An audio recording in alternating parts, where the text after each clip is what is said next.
my name is Abby, and I am with Hyde Park Presbyterian Church. You've come and you're joining us for morning. Hi guys, it's Matea, one of the helpers in the Hyde Park Presbyterian Church Nursery, and I'm going to be doing some dancing with you guys today. And today we're going to be going over 3 songs. I'll go over the motions of how to do the song, and then from there we'll have a guest come in and dance the motions with us while I play. So for the first part of the song, I just want to go ahead and start off with Every Move I Make. Now 2 weeks ago we did this song, so if you were with us 2 weeks ago you'll know the motions, but for those of you who are joining us right now for the first time, this is how this goes. So for this part, whenever they talk about your movement, you can make up whatever movement you want to do. If you want to do the, like, you know, a little worm motion with your hands, or you could do the robot, that was my favorite. Maybe you could, I don't know, do the monkey, something like that. Whatever you want, that option is for you. But it goes, every move I make in you. You make me move Jesus, okay? Every breath I take, I breathe in you. Then it's every step I take in you. You are my way, Jesus, kind of like you would do a path in front of you. Every breath I breathe in you. And then it'll go waves of mercy, so you're making the waves of the ocean. Waves of grace, going the other way. Everywhere I look, I see your face. Yeah. Your love has captured me. You can give yourself a big hug, or maybe there's somebody nearby that you want to give a big hug to. Has captured me. Oh my God, this love, how can it be? All right, and then there'll be a part where you go na na na na na na na na na na na na. You ready to sing it together? Let's do it.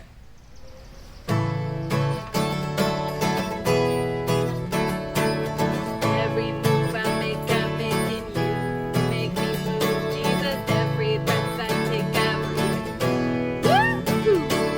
Every step I take in you. You are my way, Jesus. Every breath I take, I breathe. Waves of mercy, waves of grace. Everywhere I look, I see your face. Your love has captured me. Oh my God, this love, how can it be? Na na na na na na na na na na na na. Every move I make in you. Make me move, Jesus. Every breath I take, I breathe. Woo! Every step I take in you. From my way, Jesus. Every breath I take, I breathe. Waves of mercy, waves of grace.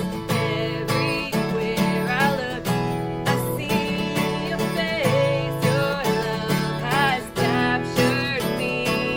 Oh my God, this love, how can it be? Na na na na na na na na na na na na. All right, for this next song, it's called In the Secret. And this may be unfamiliar to you, whether you've been with us during Morning Jam or this is a song that you're learning for the first time here. So I'm going to go over the motions very clearly so that way everyone understands what we're going to be doing. The first part of the song goes like this. In the secret, in the quiet place. So you're going to take your index finger and put it over your mouth. In the secret, in the quiet place. Kind of like you're shooing somebody, or maybe you've got a secret that you're trying to keep. In the stillness, you are there. In the secret, in the quiet hour, so you're going to tap your wrist, like, kind of like you're looking at the time, like you're waiting, okay? So in the secret, in the quiet hour I wait, only for you, because I want to know you more. And you're going to make a really big hand, like motion with your arms, like more, okay? You can do like this if you want. I want to know you more, okay? Then the chorus goes, I want to know you. I want to hear your voice. I want to know you more. I want to touch you. And in this one, you can go ahead and like tag almost everybody around you, or you can like touch your arm like this. I want to touch you. I want to see your face. I want to know you more. And then in the second verse, it'll go, I am reaching for the highest goal that I might receive the prize. Pressing onward pushing every hindrance aside. So you're pushing everything out of your way, out of my way. So I want to know you more. And then we'll do the chorus again. All right, let's get started.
This last song should be very familiar to you. It's called Lord, I Lift Your Name on High. If this is the first time that you're joining us, I'll just go over the motions briefly. But for those of you who haven't seen the song before, you got it. All right, so for the first part, it's going to go, Lord, I lift your name on high.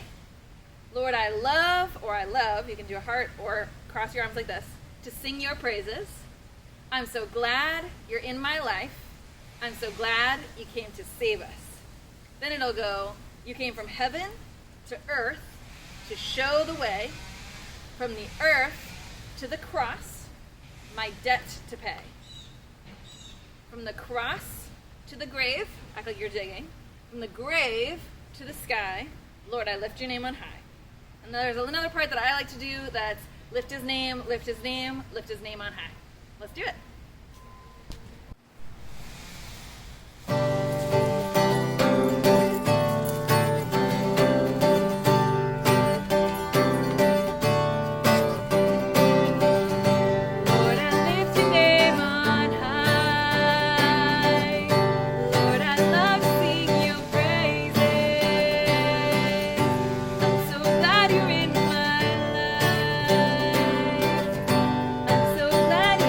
To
me. My name is Abby from Hyde Park Presbyterian Church, and today we're going to do a little bit of Sunday school.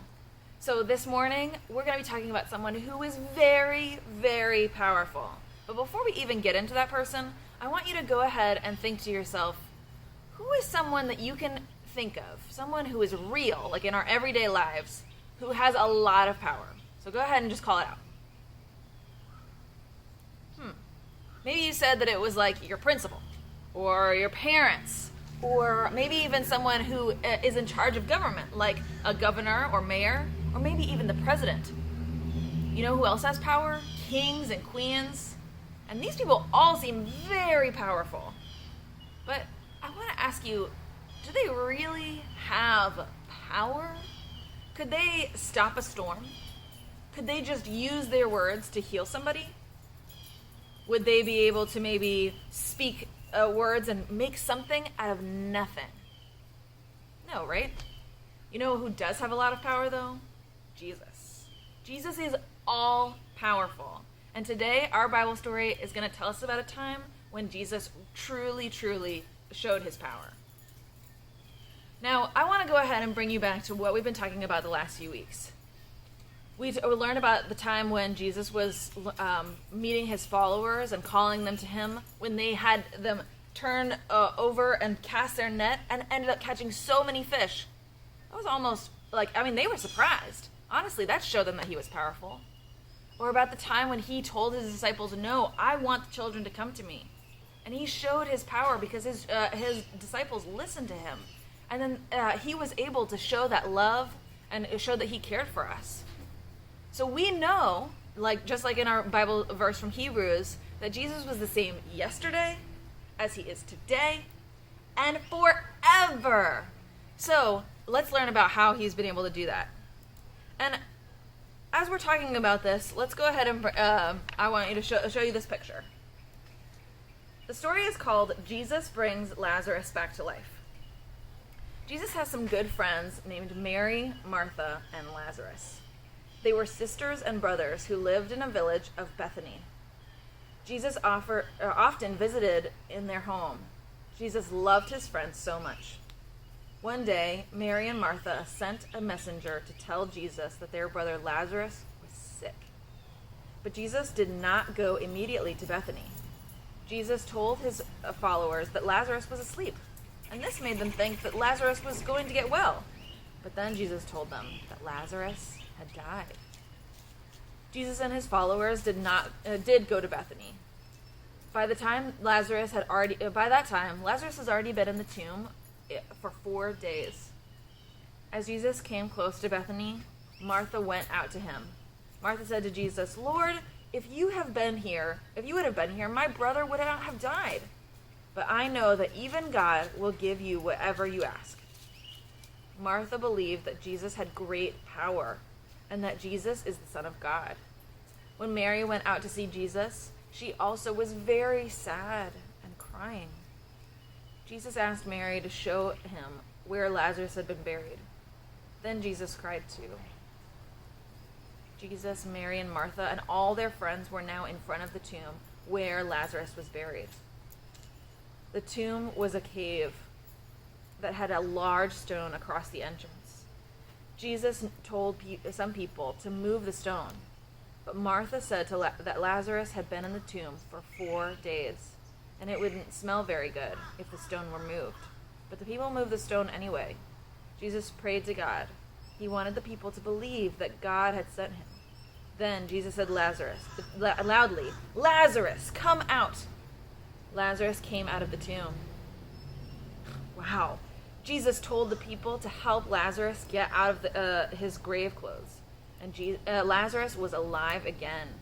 Jesus had raised Lazarus from the dead. The people saw Jesus' awesome power, and many people put their faith in him. So thinking back on the story that you just heard, let's go ahead and do some review questions. And remember, during this time, if you need to pause the video and talk about these questions to be able to go more in depth with your family, that would be an awesome time to do this. But if you just want to go ahead and walk through us, you can call out the answers and we'll keep rolling. All right, so the first part of this, I want you to think back and now, knowing the story that you just heard, how did Jesus show that he was all powerful in this story? What did he do? He brought Lazarus back from the dead. Oh my gosh, that was amazing. He really showed that he had so much power. Now let's go back into some details here. By the time that Jesus and his followers had arrived in Bethany, who had been dead for 4 days? Can you remember? Call out his name. Yeah, it was Lazarus. And who went quickly to Jesus and fell at his feet? That was Mary. Remember, Mary was crying too. She was very worried. Who said, "Lazarus, come out"? I bet you know that one. That was Jesus. He commanded Lazarus to come back from the dead and so show himself to everyone else. That was amazing. And who was the one who was actually brought back to life? You know that one. It was Lazarus. So who did the people then put their faith in after they saw this miracle? You're right. It was Jesus. When Jesus raised Lazarus from the dead, the people understood that Jesus was all-powerful. And we know that Jesus is all-powerful too. Just to go back to our Bible verse in Hebrews, we know that Jesus was the same yesterday, today, and forever. So if Jesus was all-powerful back in the Bible, he is still all-powerful today. What a great reminder. Thank you for joining us.